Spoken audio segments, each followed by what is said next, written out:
Good morning students, we are from Destiny Nokha.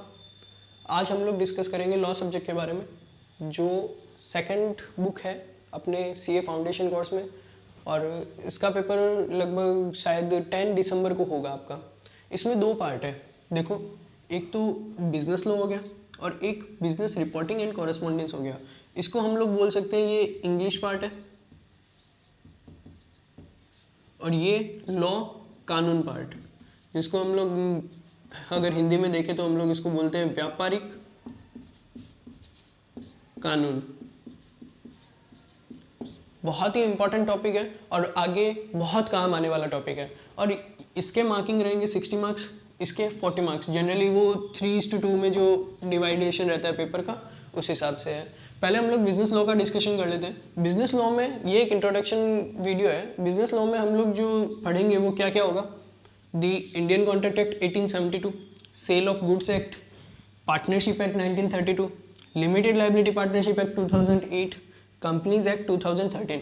पहले limited liability partnership और partnership act दोनों एक में ही होते थे।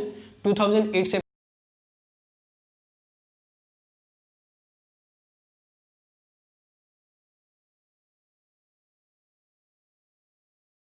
1872 से। इंडियन कॉन्ट्रैक्ट एक्ट 1872 बहुत ही इजी टॉपिक है और सबके ऑलरेडी पढ़ा हुआ होगा, जिन्होंने मतलब ये 11th-12th में आने वाला टॉपिक है और सबसे इंपॉर्टेंट है, मोस्ट गेनिंग टॉपिक भी बोल सकते हैं हम लोग इसको, क्योंकि इसके मार्किंग ओवरऑल मतलब अगर हम लोग सिर्फ इंडियन कॉन्ट्रैक्ट एक्ट को कवर कर लेते हैं, that means we have covered 40 to 45 marks. और सबसे ज़्यादा लेंथी चैप्टर, सबसे ज़्यादा इजी चैप्टर है, इससे इजी कुछ नहीं है और आगे भी ये बहुत काम आने वाला है। इसमें हम लोग क्या क्या पढ़ेंगे, सारे इजी टॉपिक है। कॉन्ट्रैक्ट क्या होता है, जैसे कि इसेंशियल फॉर वैलिड कॉन्ट्रैक्ट बनाने के लिए क्या क्या चीज़ें नेसेसरी होती है, टाइप्स ऑफ कॉन्ट्रैक्ट क्या क्या होते हैं, एग्रीमेंट, प्रपोजल, एक्सेप्टेंस, ये कुछ छोटे मोटे टर्म्स है वो हम लोग देखेंगे। इससे बहुत सारे केस लॉज बनते हैं। मतलब ऐसा मान लो केस लॉज जो आने वाले हैं ना, वो एक तो इंडियन कॉन्ट्रैक्ट एक्ट और एक कंपनीज एक्ट, दो में से ही आएंगे। और पूरा पेपर जैसा कि आपको पता है केस लॉज पे ही डिपेंड करता है। इसके आईसीआई बोलता है 15 मार्क्स to 21 मार्क्स का ये एक चैप्टर होगा। But according to me sale of goods act भी मैं कॉन्ट्रैक्ट एक्ट में ही इंक्लूड कर रहा हूँ, क्योंकि sale of goods act just like ऐसे कि कोई बंदा दुकान खोल के बैठा है, वो भी अपने को ऑफर दे रहा है कि आप आओ और मुझसे एग्रीमेंट करो, या आप आओ और मुझसे कॉन्ट्रैक्ट करो। तो सेल ऑफ गुड्स एक्ट को भी हम इसमें ट्रांसफर कर रहे हैं। और जैसा कि आपने पार्टनरशिप एक्ट और limited liability partnership act 12th में आपने पढ़ा होगा, पार्टनरशिप एक्ट, पार्टनरशिप एक्ट नहीं पढ़ा होगा, पार्टनरशिप अकाउंट्स, तो उसमें जो जो थ्योरी आई थी ना, वही थ्योरी इन दोनों में है, सेम वही है। तो इसको भी अगर हम लोग, तो आप लोगों को डेफिनेशन थोड़ी बहुत याद होगी, तो एन एग्रीमेंट, दो जनों के बीच में एग्रीमेंट जिसमें वो प्रॉफिट डिवाइड करते हैं, तो वो भी एक तरह का कॉन्ट्रैक्ट ही हो गया। अब सेल ऑफ गुड्स एक्ट में हम लोग क्या क्या पढ़ेंगे, सेलर के अधिकार क्या होते हैं, परचेजेस के राइट क्या होते हैं, अगर कोई अनपेड सेलर होता है तो उसकी गुड्स पे पॉसेशन होती है या नहीं होती। और इसमें एक इंपॉर्टेंट टॉपिक है, वो है कंडीशन एंड वारंटी। बहुत ही छोटा चैप्टर है और स्कोरिंग चैप्टर भी बोल सकते हैं, क्योंकि ये छोटा चैप्टर 9 to 12 मार्क्स का आता है। ठीक है, इसमें भी ज्यादा कोई लंबा चौड़ा मतलब इतना लेंथी चैप्टर नहीं है, बहुत इजी चैप्टर है। आगे अगर हम लोग देखें पार्टनरशिप एक्ट 1932, पार्टनरशिप एक्ट जैसा कि आप लोगों ने 12th में पढ़ा होगा, types of partner, partnership deed, अगर कोई एडमिशन होता है तो उसके नियम, डिसोल्यूशन होता है तो उसके नियम, अगर कोई बीच में पार्टनर की डेथ हो जाती है तो उसके नियम, वो पूरा का पूरा जैसा हम लोगों ने प्रैक्टिकल किया था वो अब थ्योरी में पढ़ेंगे।